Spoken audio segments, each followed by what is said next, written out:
बोलिए बोलिए शंकर भगवान की जय। गौरी पुत्र गणेश भगवान की जय।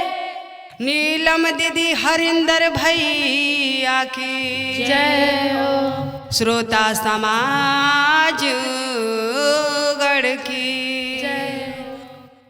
बोलिए बोलिए आदि दुर्गा महारानी की जय हो।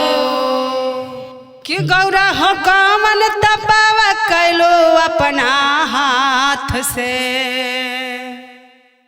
कि गौरा हो कमन तपावा कैलो अपना हाथ से, हाथ से, कि गौरा हो कमन तपावा कैलो अपना हाथ से, पवलु बोले नाथ के ना। कवर तपावा कैलू अपना हाथ से, पवलू भोलेनाथ के ना। हम तो जंगल जंगल गैनी भांगा धतुरिया तुर तुर लैनी, हम तो जंगल जंगल गैनी, हम त जंगल जंगल गइनी भागा दसुरवा सुर ले आइनी। हम त जंगल गइनी भागा दसुरवा सुर ले आइनी। कि रामा हो भांगिया रे चढ़वानी अपना हाथ से, पवनी भोलेनाथ के ना। किरामा हो भांगिया हो चढ़वनी अपना हाथ से, पवनी भोलेनाथ के ना। गौरा हो कवन तपावा कैलू अपना हाथ से, पवलु भोलेनाथ के ना। कैलू अपना हाथ से, पवलू भोलेनाथ के ना। गौरा हो कवन तपावा कैलू अपना हाथ से, पवलु भोलेनाथ के ना।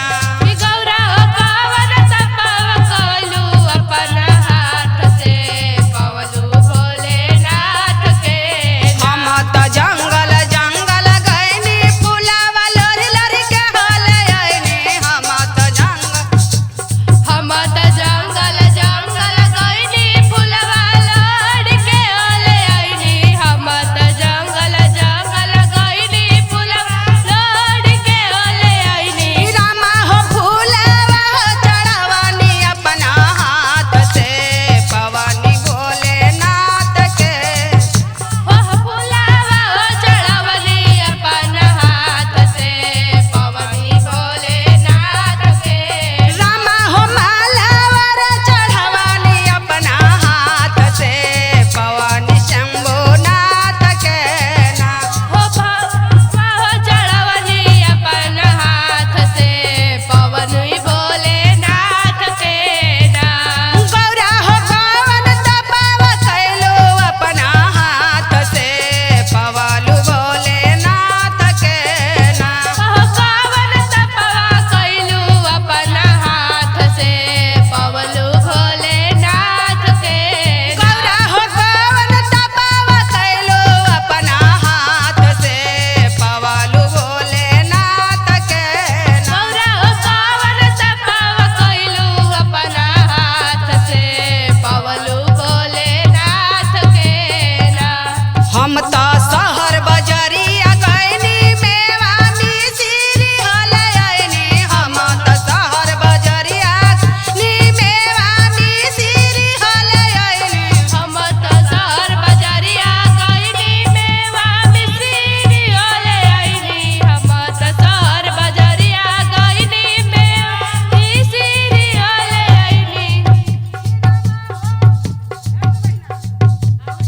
ए गुरु बहिना देखी गौरा माई अपना नाथ के पावे खातिर कितना कितना परिश्रम कइले बानी। हाँ गौरा माई शहर बाजार में जात रही प्रभु खातिर मेवा मिश्री लेके आवत नहीं और का करत नहीं। तो एक बार बोलिए शंकर भगवान की जय। देखी उजारा जर जगत के मालिक हमी आ उनकरा के पावे खातिर कितना गौरा मैया तप कइले बानी, कैसे कइले बानी और का करत नहीं, वहां के भोग कैसे लगावत नहीं। कि रामा हो भोगवा रे लगवले अपना हाथ से, अरे हाथ से, कि रामा